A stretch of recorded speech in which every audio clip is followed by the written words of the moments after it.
Senhoras e senhores, dando continuidade, então, ao segundo Encontro Internacional de Gestão de Competências em Qualidade de Vida no Trabalho, vamos compor a mesa da Conferência Internacional Realidade da Qualidade de Vida nas Melhores Empresas para se Trabalhar, no Brasil e nos Estados Unidos. Convidamos, então, o Dr. Robert Levering, da The Great Place to Work Institute.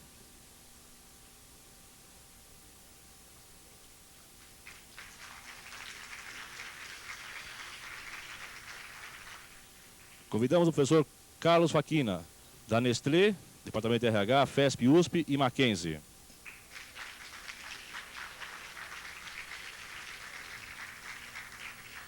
Em seguida, o professor Miguel Caldas, da FGV.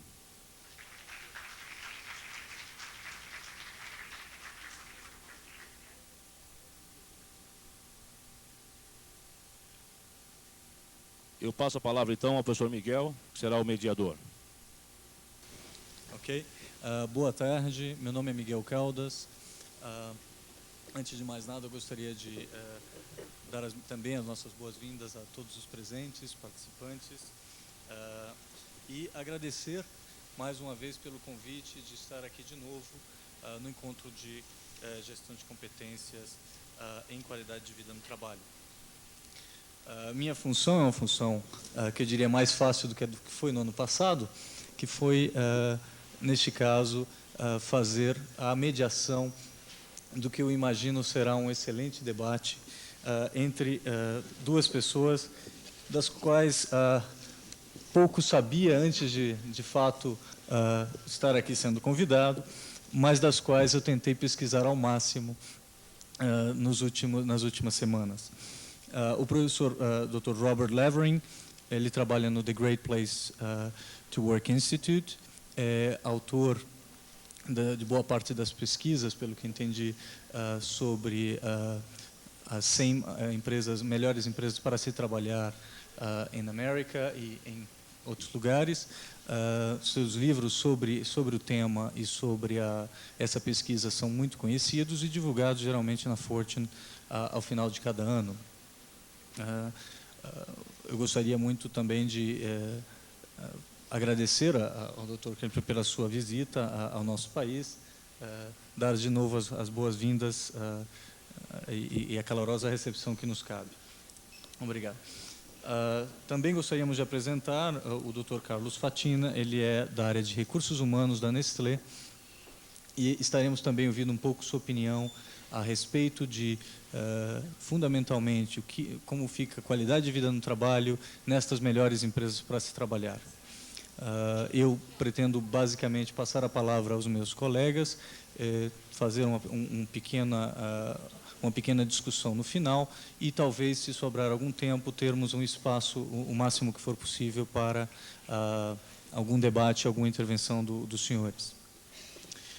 Só um pouquinho sobre mim, eu sou professor da Escola de Administração de Empresas de São Paulo, da Fundação Getúlio Vargas, na área de mudança organizacional. Não sou um técnico de qualidade de vida no trabalho e me considero, na verdade, um admirador da iniciativa e, novamente, um curioso. Então, vamos, sem mais de mim, vamos para o Dr. Robert Levering, que vai fazer agora a sua exposição. Obrigado.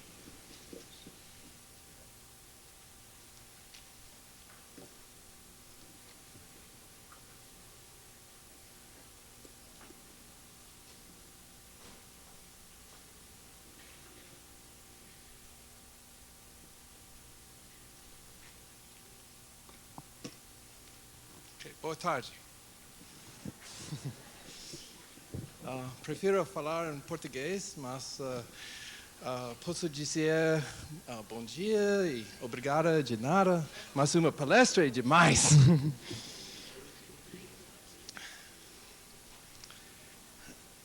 I'm going to talk in English, of course, but I'm going to give you my resume, which is fairly easy because my resume is essentially the books and magazine articles I've written for the last 20 or 25 years. And most of my work has really been revolved around this idea that started in 1981, and it became a book called The 100 Best Companies to Work For in America. Now, like all good ideas, it wasn't mine. It was the idea of an editor in New York.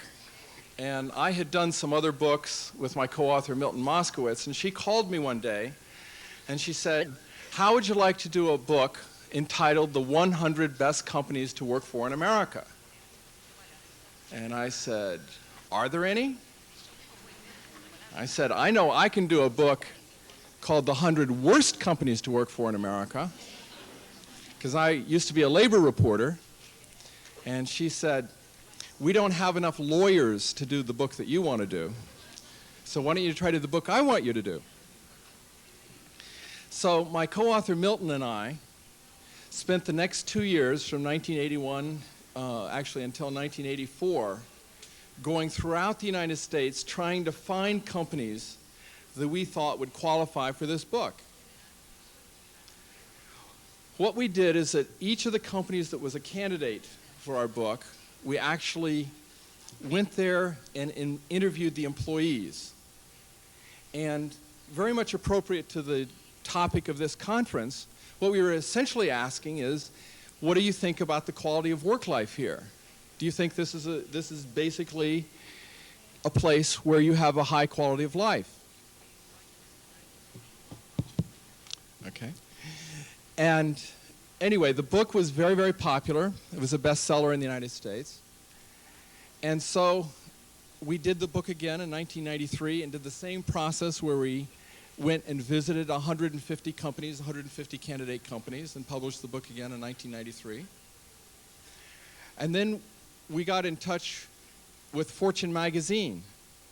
And so 3 years ago, we started doing the research for doing this as a magazine article.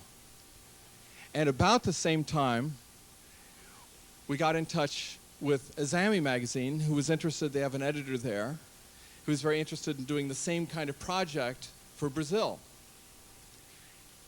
What's interesting is that the process we use in both for Fortune magazine and in Brazil for Azami magazine is the same. We use an employee survey that we created. It's called the Great Place to Work Trust Index. And it's a survey that tries to ask employees what they think about working there. Do they like it there? Do they find that there's good communications and so on?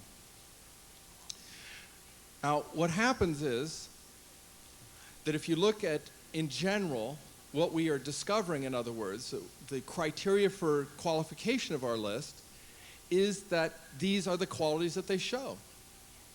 They're places with better communications, where people feel that there's higher level of camaraderie, where they're companies that they feel proud because of the contribution the company makes to the community. It's more egalitarian. People are more involved in the decision making about their jobs. And there's less stress, which I know is one of the issues you have here. But anyway, how do I know this? That's because that's what our questionnaire talks about. It talks about all of these issues. And the companies that make our list score higher on these issues than the companies that don't make our list. It's that simple. So, in other words, to identify these companies is to identify companies that have a very high quality of work life.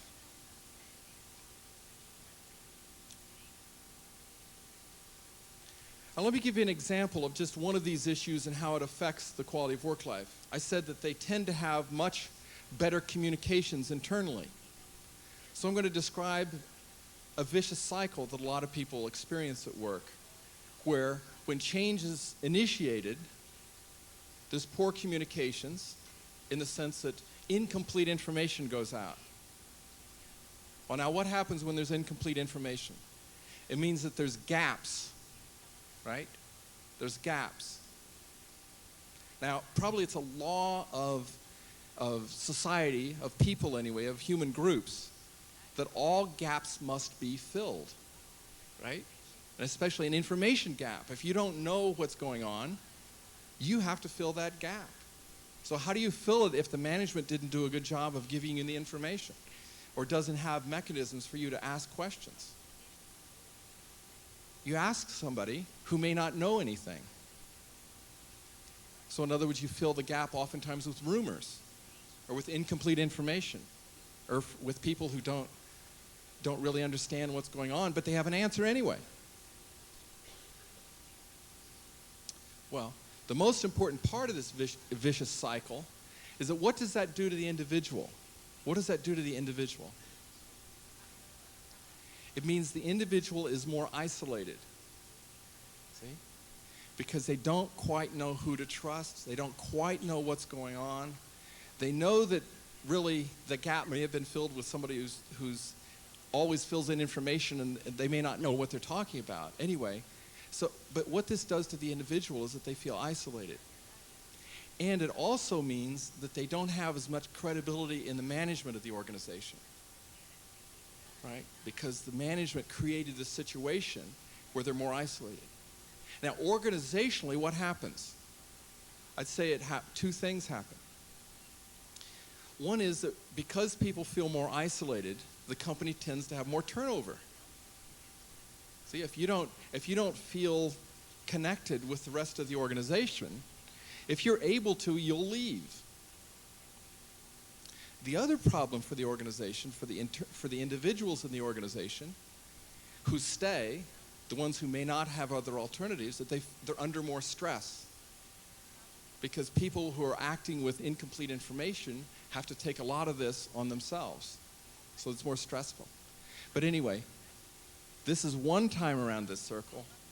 You go around this circle again and again and again. You see, you have an organization that has very serious problems, not only organizationally with the higher turnover and less quality because people aren't cooperating as well, but you also have a problem because people are under more stress, so the quality of work life is worse.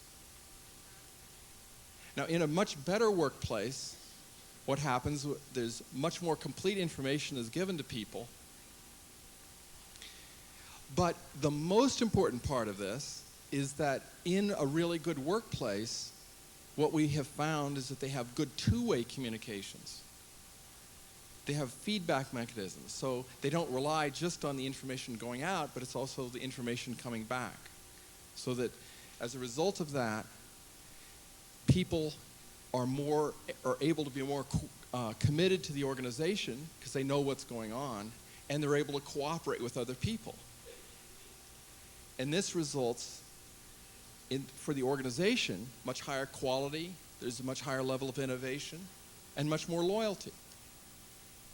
So that's just taking one example that I was talking about, about what these qualities, the qualities of companies that have a higher quality of work life, companies that are on our Fortune list or the Azami list. Now, most companies would not qualify for that book that I wanted to write, The 100 Worst Companies to Work For in America. I mean, most companies are not terrible, but most of them aren't great.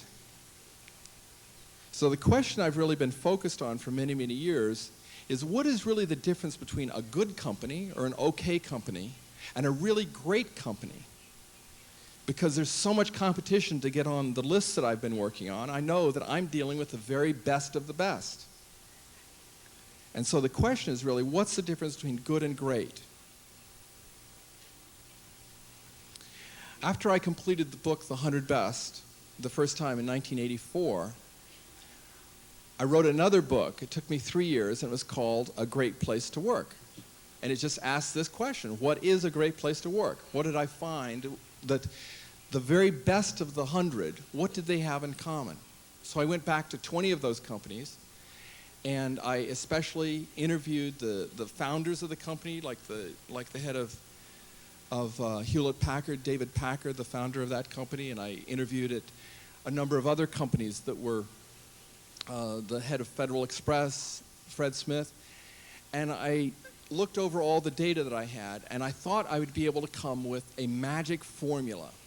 I thought that what a great place to work would really boil down to certain policies and practices. And I spent 1 year trying to come up with a magic formula, and I failed. I totally failed. Now, why did I fail? Basically, I kept finding counterexamples to what I was trying to put on my list. For instance, there's a company called Northwestern Mutual Life Insurance in Milwaukee, Wisconsin. And at that company, if you go to lunch there, they have the menu, and on the left side of the menu are the items that you can order, and on the right side, they just have calories. Okay, how many calories are in their pies? How many calories are in their steaks, and so on. But the price isn't on the list. Why? Because they have a free lunch. Yes, there is a free lunch. It's at Northwestern Mutual Life Insurance. Okay? So when I interviewed at Northwestern Mutual Life, and I said, why is this a great place to work? People would say, among other things, they say, because we have a free lunch. Okay? Anyway, you get the idea. Some companies had profit sharing. You go to a company that has a good profit sharing plan, they say, well, one of the reasons this is a great place to work is because we have profit sharing. And then the one I thought was the central one I thought was employee ownership. And I interviewed at some companies that had 100% employee ownership. And they said, that's why this is a great place to work, because it's employee owned. So I thought, no matter what else, of course, not all the companies had free lunch or anything like that, but I thought that, well, maybe it wouldn't be 100% employee ownership, but it might be the fact that they would have some sense of ownership. See? So I thought on my magic list I would have employee ownership. Well, it turns out that while I was doing the research, I read about 2 companies.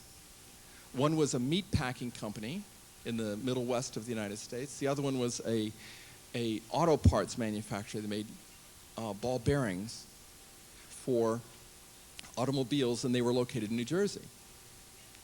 And these 2 companies had 3 things in common. First, they were both 100% employee-owned. Second, they both had just gone out of business. And third, why had they gone out of business? They both went out of business because of labor problems. So obviously, employee ownership wasn't the key to having a great place to work. At any rate, long story short, I could not come up with a list of policies and practices, but I could come up with a definition. And the definition I came up with was the following: that a great place to work, this is what all the employees in really great places to work would say. They would agree with this statement, that it's a place where they trust the people they work for, they have pride in what they do, and enjoy the people they work with. I'm going to have that on the next slide, so don't fear. I know some of you are still writing, but okay. So in other words, it's an issue of relationships. So what I was saying was that the first relationship, and the most important, is the relationship of the employee and the management. And that's where I discovered that people felt that they had a high level of trust in the management. The second one was they had pride in their work. The relationship with the job was very good. And thirdly, they liked working with the people they worked with. They enjoyed the people they worked with. There was a high level of camaraderie. But all 3 of these were elements of a really great place to work. Now what's important here is that I'm saying is that what's central to a great place to work is the relationships, that these relationships are great, not that there's specific policies and practices. In other words, how this is accomplished varies very widely from company to company, but it is something that's true in how the effect of it is still true. One other thing about this definition and this concept is that you can have one and not the other 2, or you can have 2 but not 3. In other words, a great place to work is good in all of these aspects. Now, I'll give 2 examples. One's my wife and one's my father. Okay? My wife, she used to be a university professor. And you ask my wife, she was a professor at the University of California. And you asked her at the time, do you have a great job? She'd say yes. You know, she said she loved working with students, she loved the research, She loved the intellectual stimulation of the environment. But if you asked her, so in other words, in terms of pride in the job, it was extreme, extraordinary. But do you work in a great place? And she'd say, no. Why? She always had two reasons. One, politics. Academic politics. It was always a big fight going on, about something. Now, since a lot of you are from the university, I don't know whether you've ever heard the story about Henry Kissinger, that how he used to say that the problem with academic politics is that the stakes are so low. Okay. I don't know if that makes sense, but anyway. Okay, the other reason that she said she didn't like working at the university was she did not like the bureaucracy. That the school had too much bureaucracy, and in a lot of ways, bureaucracy is the opposite of trust. See, bureaucracy is lots of rules, and that sort of is a manifestation of distrust. Okay, so that's why, although she loved her job, she did not think it was a great place to work. Now, the other example is my father.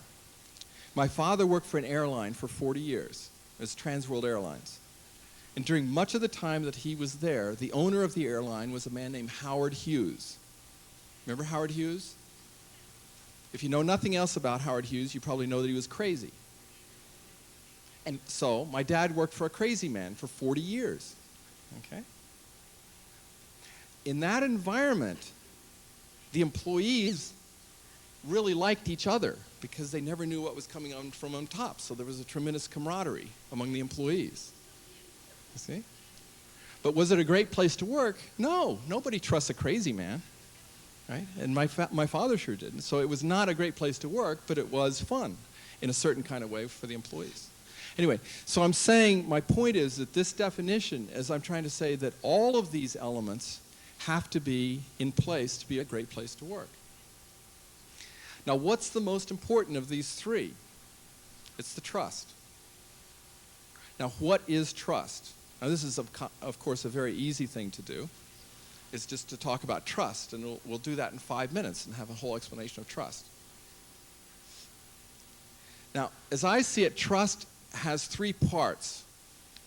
The first part is, what do I think about the other person? What do I think about the other person? When you think about whether you can trust somebody, it starts with whether you can believe them. Can you believe what they have to say to you? Another question, do you find them competent? In other words, you're not going to trust somebody if you think that they don't know what they're doing, that they don't know how to accomplish tasks, they always make serious mistakes, you're not going to really trust them. Another issue is whether you think they have integrity. What you think about somebody a lot depends on whether you think they follow through on promises, whether they actually do what they say they're going to do.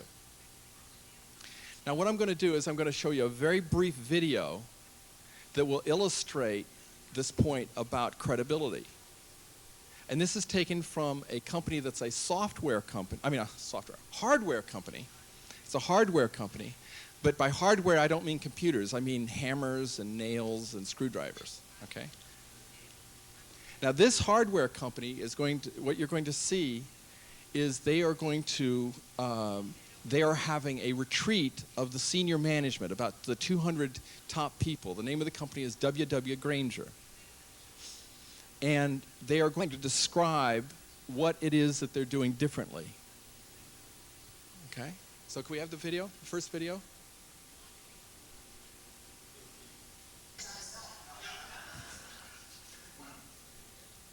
Okay.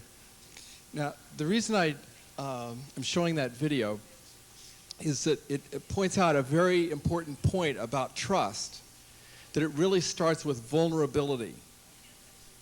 In other words, that the management has to be more open to people than simply giving information and staying in an ivory tower. And that what we found with really good workplaces is that they usually have extremely good mechanisms for the management of the company to be open to the individuals so that people can ask questions, so that the communications can really be genuinely two-way. But sometimes it's awkward. And that is a good example of how it can be awkward, and there does have to be some vulnerability. But a result of that vulnerability, you see, is that you would trust this man more than if he's always, always very much on an ivory tower and you can't have any contact with him. Okay, the second part about trust is, what do I think the other person thinks about me? And that's what I'd call respect. In other words, do I feel respected? In other words, you could feel that somebody is very, very competent. He's an absolutely, extraordinarily good in terms of communications, that they have high integrity, always delivers on their promises.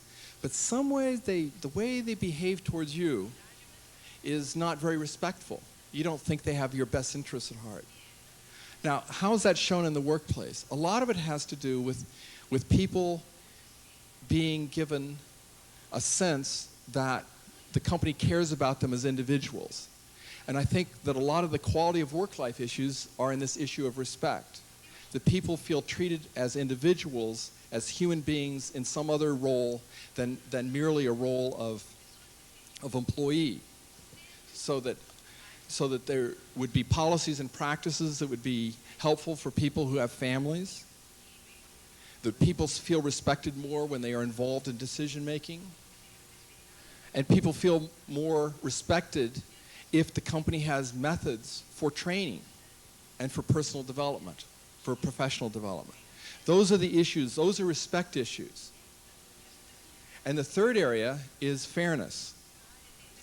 And this is an issue that you may you may have a situation where you feel a high degree of credibility in the management and you feel like they respect you, but for a variety of reasons, like either the way the pay system is done or the way that the promotions are made, that you don't feel like it's a fair environment. Now, just very quickly, how do companies become great places to work? What are the things that they are required that I've discovered over the years? Well, first off, there has to be a commitment to be a great place to work. There has to be a decision by the people that run the company that they want to have a great workplace.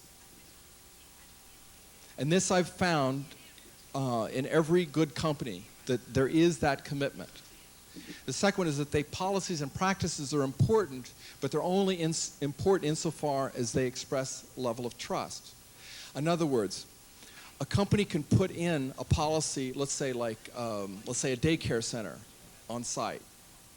But people could feel like that's an expression of a paternalistic relationship rather than because the company really cares about the fact that some people have children and that have a personal problem with that. You see, so that the issues are relationship issues, not just policies and practices. And the third part is that the leadership of the organization has to be trained to learn what it means to be credible, to respect people, and to be fair. In other words, they have to foster trust at all times. There's an interesting Brazilian company, Accor, which has Ticket and a bunch of hotels, Sofitel, Novotel, and so on.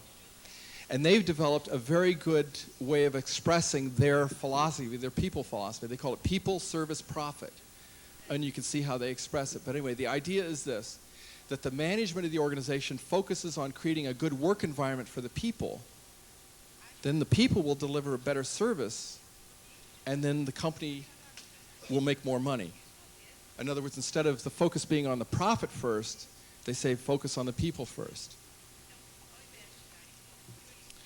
Another company that is a real interesting one to me, because 10 years ago, Continental Airlines would have ranked very high on the book that I wanted to do. It was one of the worst employers in the world, and it was because they had a president who was a terrible boss. Well, how do I know that?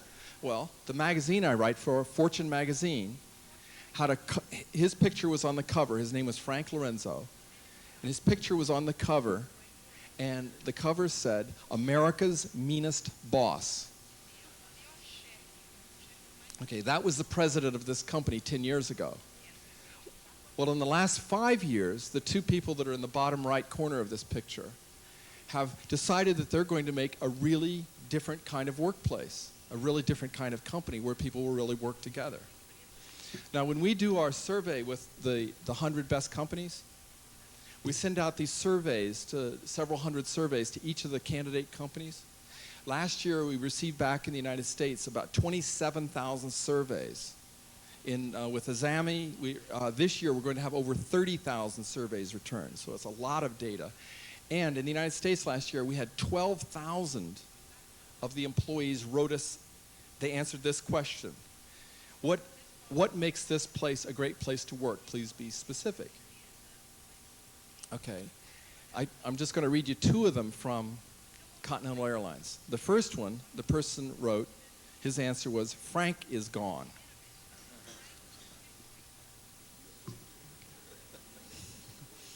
Okay. Now this other person said that, he says that the reason this is such a great place to work is that they have really do care about the people who work here. He said, it used to be that I was ashamed to say that I work for Continental Airlines. But today, I'm more proud of the fact that I work for Continental Airlines than anything else in my life.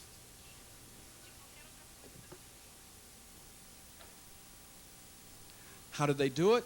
Where I said the first thing was that they had to create a clear statement that a good quality workplace was an objective of the organization. And the last point here, in their plan that they created 5 years ago, was that they had to work together. And then they had to develop some policies and practices that worked. Now I'm just going to tell you 3 of them.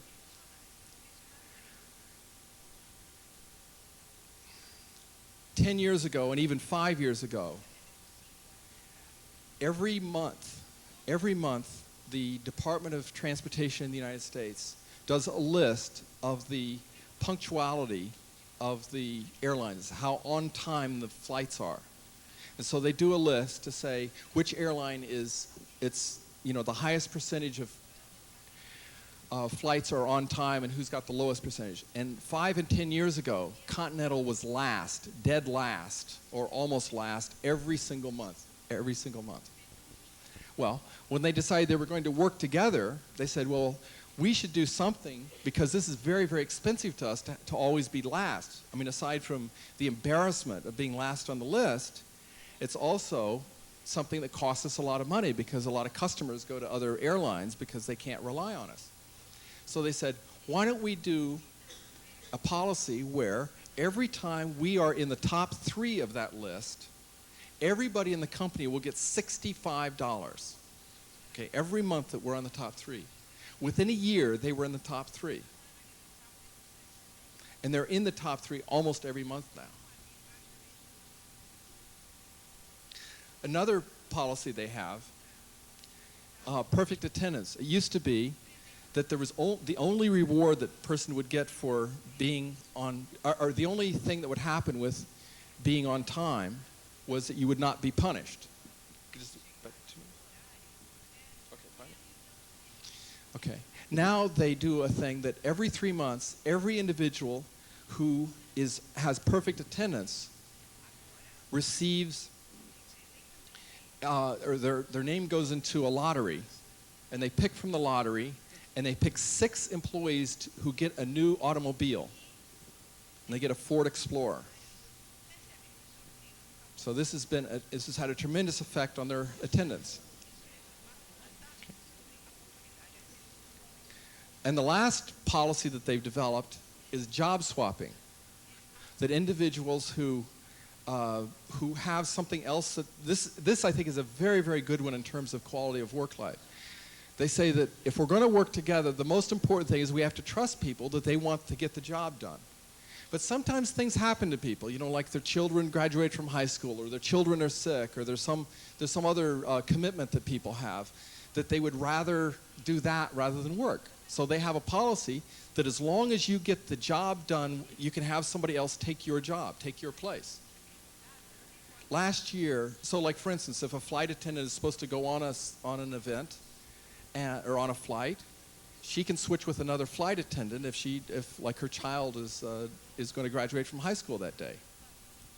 Anyway, 40% of the employees participate in this in one way or another in the course of the year. Tremendous policy. Okay. Very quickly, I want to just say that even though these companies, that we pick them purely on the basis of workplace environment, that there's some really good financial news as well. When we did the book in 1984, we discovered that our companies, compared to the stock market average, were twice as good in terms of earnings per share. After we did the book in 1993, a very similar study, but this time they tried to study what the stock market average, if you put $100,000 in the companies 10 years before, what would that have resulted in? It would have come up to $260,000. As compared to the companies that we had, they were actually worth, the total return on investment was $450,000. And the same thing was true again when we did the process with Fortune. That the companies that we picked over the previous decade had twice the return on investment of other companies. Now, let's see, I have another video, but I wonder, maybe I could save that for the very end, or I could. Whatever you say. The thing is, we do have another speaker in about only 20 minutes to have some sort of debate.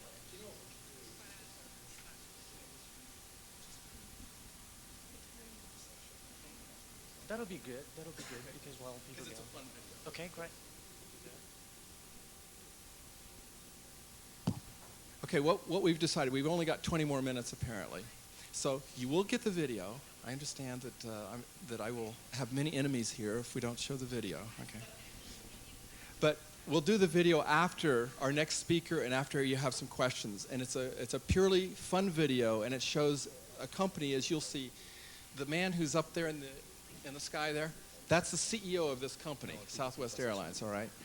And what the point of the video and the point that I've been trying to say is that I've had the great opportunity of looking at companies where people can be themselves at, where the quality of life is very, very high. And I'm very, very happy to tell you about this and tell you that any company can be this way.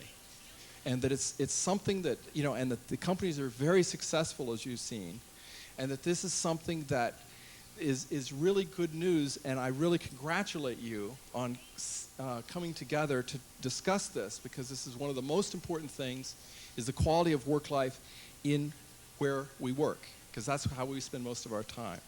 So thank you very much.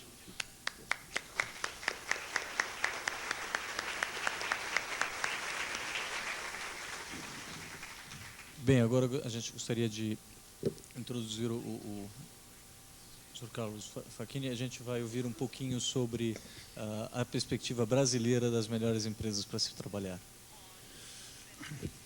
First of all, my congratulations for your speech. It's very interesting. But I will speak in Portuguese because the main quality of life in Brazil is talking Portuguese, because there are a lot of people who don't understand English there. So, my apologies for you, but I'm talking in Português. Em primeiro lugar, eu estou bastante de acordo com as colocações do conferencista por uma razão egocêntrica. A metodologia do professor permitiu que a Nestlé entrasse por 2 vezes já nas melhores empresas para se trabalhar. Então, eu sou obrigado a agradecê-lo pela sua ajuda, porque nós, em 2 anos em sequência, tivemos o prazer de constar da lista da Exame como, não sei se é the best ou the great, mas uma boa empresa para se trabalhar. Eu procurei anotar 3 áreas que eu julgo fundamentais. Em primeiro lugar, o que é que as empresas estão procurando hoje? Elas estão procurando possibilidades de serem menos imitadas. O professor Markovitch falava da inovação como um elemento fundamental que só existe em empresas que têm qualidade de vida. Então, inovação, renovação, mudança, todo esse processo está muito ligado à empresa que tem qualidade de vida. E qualidade de vida é um nome melhor do que qualidade no trabalho, porque é mais amplo. Nós estamos falando da qualidade de vida do todo da pessoa. Se observar com cuidado, finanças, dinheiro para adquirir a empresa está disponível. Qualquer empresa com um cabedal razoável, eu cito agora o caso da Philip Morris, que adquiriu a Kibon por quase $1 bilhão, não é? Então, se compram para a empresa. Produto, por mais inovação que a gente faça, por mais que a gente consiga inovar, o tempo de cópia, de imitação, é de, no máximo, 1 ano. Estou falando de indústria de alimentos. Talvez em outras indústrias seja diferente, mas na nossa indústria o tempo é muito pequeno. Em média, 6 meses. Processos, um pouco mais complicado. Quando eu tenho algum processo mais sofisticado, 1 aninho o pessoal já consegue chegar perto. E o que é mais difícil imitar? Gente. Isso é mais complicado. E eu ligaria 2 fatores básicos. De um lado, pessoas, e de outro lado, a organização. Aquele que nós chamamos de clima organizacional. Uma empresa hoje que conseguir ter gente, pessoas com competências críticas requeridas, mas principalmente pessoas envolvidas dentro do processo e dos objetivos, mas sobretudo nos valores que essa empresa tem uma possibilidade de competitividade extremamente superior a qualquer outra empresa. Porque para copiar organização e sistema de organização e de envolvimento, o tempo para imitar é praticamente 3 vezes mais do que o tempo para imitar produto ou processo. Só que nós levamos algumas décadas para descobrir isso, por mais paradoxal que seja. E no Brasil, talvez nós começamos a descobrir isso a partir de 95. Por quê? Porque até 95 ou 94, com o Plano Real, nós conseguimos encobrir as nossas deficiências. A inflação não é só um problema de que a camada mais pobre da população ou as pessoas que ganham menos estão desprotegidas porque não têm onde aplicar o dinheiro, aquela coisa que todo mundo aqui sabe. A inflação é mais perversa porque ela dilui todas as nossas incapacidades empresariais. Ela não permite medir absolutamente nada. Simplesmente porque nós transferimos para o preço, ou transferimos para os preços, toda a nossa ineficiência. E acabou. Era simples. Nós éramos ineficientes em A, B e C, juntávamos A, B e C e o consumidor pagava. De 95 para cá, começamos a descobrir que gente era importante. Embora o discurso sempre foi que gente é importante. E aqui eu entro na primeira observação, in your first observation in terms of credibility, when you need to put together, side by side, the speech and the reality, the policies and the practices. Okay? Nesse momento, nós temos que fazer um exercício muito, muito forte para ligar as duas coisas. Eu tenho, entre vida acadêmica e empresa, aproximadamente, eu não vou revelar, mas uns 30 aninhos já. Dá para calcular a idade. E o discurso que gente é importante não é novidade para ninguém nesse auditório. Só que agora nós estamos observando o que efetivamente é. Só que dentro de uma perspectiva diferente da perspectiva que nós encarávamos, talvez erroneamente, pessoas como fatores importantes. E a expectativa é a passagem de um processo paternalista para um processo contratual. O que vai existir hoje e está existindo cada vez mais? Nós não podemos mais achar que gente é importante porque eu converso um pouquinho mais com o indivíduo ou porque eu pergunto a ele como a família dele está indo. Isso é importante, é importante. Mas aquelas atitudes paternalistas, de protecionismo ou de pseudo-orientação tendem a desaparecer e no seu lugar fica uma realidade contratual. E essa realidade contratual é: eu tenho competências críticas, ou seja, competências profissionais e habilidades gerenciais, que é mais difícil tê-las do que competências profissionais, e a empresa precisa disso. E eu faço esse casamento. O que vai existir, então, é um outro momento importante que o professor apresentou muito bem, que é a relação de credibilidade. E aí entra o aspecto, na minha opinião, o mais importante das suas propostas, que é a forma, a maneira como o gerente, o manager, age.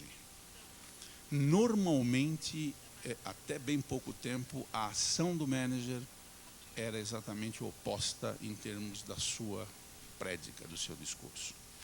Porque existia aquilo que o professor Markovic lançou no primeiro momento, uma espécie de simbiose entre poder e retenção da informação. E com a retenção da informação, a outra parte fundamental para uma empresa ser importante, que é o processo de comunicação, simplesmente não existia. Porque eu tinha uma estrutura vertical, em cada estrutura vertical, cada indivíduo que ocupava um quadradinho, ele tinha a crença de que, retendo a informação dentro do seu conhecimento, ele retinha o poder. E era assim mesmo. Então, a passagem do conhecimento privado para um conhecimento network é fundamental em termos de credibilidade. Mas, para isso, nós temos uma tarefa muito forte ainda e muito grande nas empresas hoje.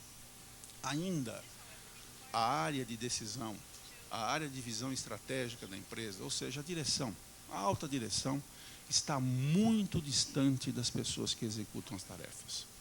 Entre essas pessoas que pensam o estratégico e pensam o desenvolvimento da empresa e as pessoas que executam, existe um sem número de elementos que ocupam posições gerenciais e que fazem uma espécie de filtro, tanto do aspecto estratégico como do aspecto da execução.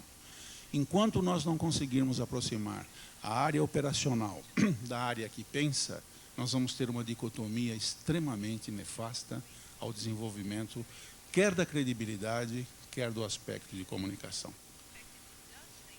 E por terceiro e por último, uma observação não crítica, mas simplesmente porque eu pouco tenho a criticar, porque a metodologia é uma metodologia que nós estamos praticando, estamos seguindo, é que efetivamente nós temos que levar em consideração a visão das pessoas. O professor, quando falava da visão da esposa dele como professora universitária e do pai, ele mostra exatamente as duas dimensões bastante diferentes de como as pessoas encaram a sua própria característica e a sua própria qualidade de vida.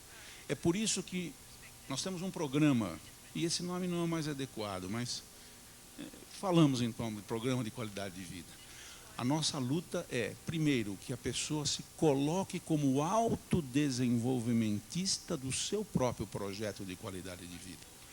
O que nós podemos fazer é oferecer às pessoas determinadas situações, oferecer determinados elementos, mas vai caber sempre a ele olhar-se, observar e ele se encaixar dentro dos parâmetros que para ele significa qualidade de vida.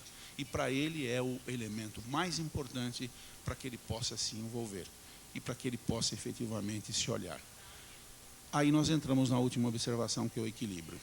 Não existe processo de qualidade de vida se não houver entre a prática e o discurso uma coerência, mas, sobretudo, um equilíbrio entre o que a empresa deseja e que o indivíduo deseja. Esses dois parâmetros, não muito levados em consideração, normalmente o foco é o que a empresa deseja e muito poucas vezes a gente observa o que o indivíduo deseja, e nós estamos falando agora em criar valores comuns. Então, a nossa grande tarefa é ter alguns valores comuns em que as pessoas possam realmente se olhar dentro de um objetivo básico e que permita à empresa e ao indivíduo justapor-se e observar-se em termos de autodesenvolvimento. Eram as minhas observações. Obrigado.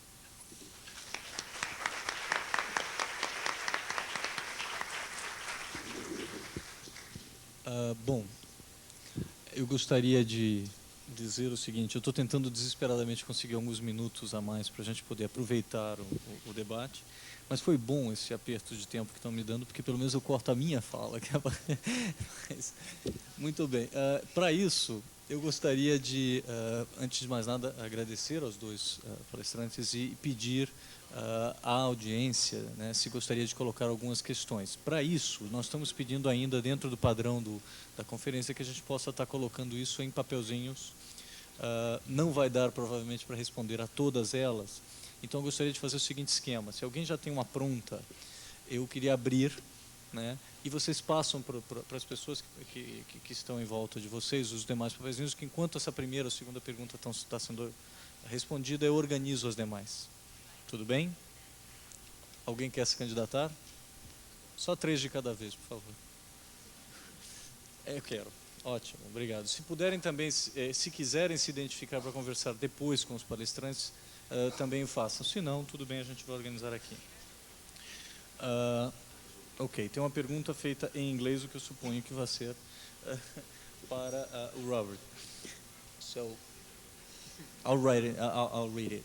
Regarding the internal communication of more focused the internal marketing communication, what is the weight you give to the subject to improve the life quality into the organization? So, regarding internal communication, or more focus on that, the internal marketing communication, endomarketing, that's what they call it here. What is the weight you give to internal marketing into improving life quality? Então a pergunta é: que peso ele dá ao marketing interno, comunicação de marketing interno, endomarketing, dentro do quesito de comunicação interna para melhorar a qualidade de vida? Eu traduzi razoavelmente? Espero. The quick answer to that is that our survey has 55 questions. There's 3 specifically on the question of internal communications. And I don't know whether that is... I mean, there's specifically 3 out of the 55 questions that are related directly to the internal communications. However, we have discovered that the responses on those 3 questions have a big impact on many of the other questions on the survey. In other words, that when we've done correlations of the questions with each other, we found that those questions are have the most leverage. If that makes sense. Okay. There's 2 other questions that are very, very powerful questions. One has to do with whether people feel appreciated for the work they do. In other words, which is the simple way of saying, does the management say thank you? And that was a second one that was very, very important in terms of the overall results. And the third one that has actually the single highest correlation is a question that reads that I feel cared about as an individual, not just an employee. So that those are the 3 biggest, or the 3 issues that are the most powerful on the questionnaire that we have. Ok. Bom, enquanto a gente espera mais, por favor, não se acanhe. Are you okay? Eu gostaria de colocar uma outra questão aqui, ela se insere dentro de outra que eu queria colocar. Então, já que não temos uma multidão de perguntas, eu gostaria de colocar uma, que na verdade vale para os dois. Me pediram um pouco para fazer um pouco do anteparo, que tem se discutido essa questão de melhores empresas para se trabalhar, também sob o ponto de vista acadêmico. E eu basicamente pesquisei um pouco sobre o assunto e eu vi duas principais colocações que foram feitas. Provavelmente você já deve ter respondido isso umas 200 vezes.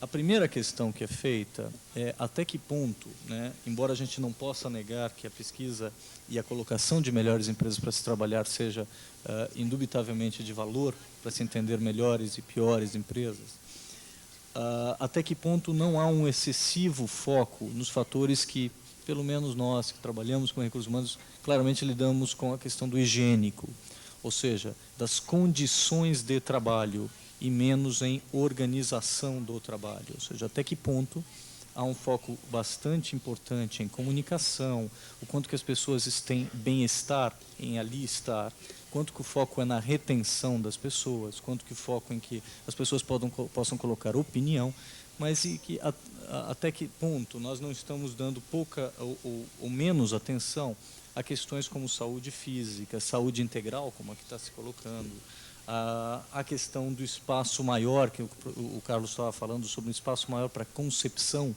e menos para execução do trabalho apenas, para você tentar diminuir, e essa é uma das questões que apareceu, a grande lacuna que havia entre o trabalho de mera execução e o trabalho de concepção e os N filtros que existem entre um e outro. Eu acho que essa é uma pergunta importante, porque ela traz de volta a questão da qualidade de vida no trabalho. Se uma organização produz confiança, produz orgulho e produz um ambiente de trabalho saudável, que as pessoas se gostam, até que ponto isso é suficiente para que seja um excelente lugar para se trabalhar? Até que ponto a gente tem que olhar se ela é um lugar saudável também? Se ao final do período o indivíduo é um indivíduo mais inteiro ou, no mínimo, mais saudável? Se eu não, Ana Maria, se eu não completei, se a sua questão não está no meio, me corrija. Okay. The quick answer to that is that it's very difficult to listen to Portuguese when you're speaking English and vice versa. The quick answer to that is a subject that we do look at very specifically. We have some questions on the survey on that, both in terms of the environment, the physical environment, whether it's an attractive environment, and then also the question of safety, physical safety, that health issues are primary. But in terms of the model that I described before, these are both respect issues. If people don't feel that the physical environment is safe and pleasant, then they don't feel respected. Okay. Não é possível ter um ambiente de trabalho bom, positivo, se as condições básicas de saúde não estão adequadamente equacionadas e resolvidas. Então, em qualquer ação de qualidade de vida, uma das preocupações é exatamente a questão da saúde, a questão do equilíbrio emocional e das condições físicas de trabalho, efetivamente. Por uma razão básica, quem conhece a nossa cidade e tem as agruras de viver numa cidade como a nossa e a felicidade também de viver nessa mesma cidade, sabe que o processo de chegar ao local de trabalho em São Paulo já é complicado. Em segundo lugar, ele chega ao trabalho onde ele coloca o seu automóvel ou alguma coisa que possa se assemelhar a isso, dependendo da renda do indivíduo, não é? Se eu for para camadas, vamos dizer assim, de colaboradores com renda inferior, etc., nós sabemos que toda a agrura que o indivíduo despende de até 4 ou 5 horas de transporte coletivo na cidade. Então, o local de trabalho pode se tornar efetivamente, não digo um oásis, mas ele precisa ter condições básicas, mínimas, saudáveis e de um conforto para que a pessoa possa. Eu acho que isso é imprescindível. A gente não pode imaginar nada em termos de qualidade de vida se nós não temos o básico, o mínimo necessário de conforto, de segurança e que lhe dá essa condição. Portanto, qualquer programa ou qualquer processo, eu prefiro a palavra processo de qualidade de vida, parte dessas premissas. Se não tiver essas premissas, eu acho que precisa primeiro resolvê-las. E depois tentar alguma coisa mais sofisticada em termos de clima organizacional, de envolvimento, de comunicação, etc., etc., que é importante. Mas isso é a base. Sem isso, não creio que possa funcionar nada. Bom, eu lamento dizer que meus esforços foram mal sucedidos, não estão me deixando continuar em função das outras atividades do evento, e isso é compreensível. Só gostaria de fazer um rápido resumo e pedir para as pessoas que, por favor, ainda bem que algumas se identificaram, procurem diretamente as pessoas de sua preferência. Na verdade, nem todas foram para o Robert, muitas são para a questão da Nestlé, algumas perguntando como conseguiram, outras como é que podem compartilhar isso com outras empresas que estão chegando lá. Eu me lá. comprometo a levar, tem um nome, identificação e eu me comprometo a responder. Okay? Como conseguimos compartilhar isso com outros locais? Outras perguntas que foram feitas diz respeito a como conseguir, quando seja na pesquisa ou seja por autodiagnóstico, aqui as pessoas veem que suas organizações têm problemas de confiança, têm problemas de acesso, tem problema dessa história da comunicação de duas vias, como fazer para resolver essas questões na prática, algumas questões metodológicas, algumas questões também lembram um pouco aquela primeira pergunta que eu fiz, até que ponto a gente está falando somente de fatores extrínsecos e fatores higiênicos, e outras perguntas, que é uma das que eu gostaria de fazer, é como é que a gente insere tudo isso no nosso país, que não é só de empresas grandes, de empresas desenvolvidas, que é marcado por uma enorme, de uma dificuldade econômica, em que, ao invés de retenção, a empresa está muito focada em, às vezes, diminuir. Como é que faz isso no meio dessas reestruturações? Como é que a gente faz isso num país que está cheio de contrastes, em que, ao lado de Nestlé, Siemens, etc., nós temos organizações que parecem saídas do século passado? Como é que a gente faz onde há enorme contraste, como o Carlos colocou, entre execução e concepção? Como é que se faz para fazer isso tudo num país em que, culturalmente, a gente está tão perto de uma mania nacional da gente separar a imagem, né, o que parece ser um ótimo lugar de se trabalhar, e a substância, o que de fato é. Mas essa é a parte da conversa que vocês, não, graças a Deus, não vão ouvir de minha parte. Eu queria, antes de mais nada, agradecer a todos que estão aqui, inclusive aos palestrantes. A organização da conferência está dando essas... Ana Cristina, se você quiser algum comentário, está dando estas lembranças da sua vinda aqui. Muito obrigado. Obrigado. Uma salva de palmas, então, gente. Isso é para mim.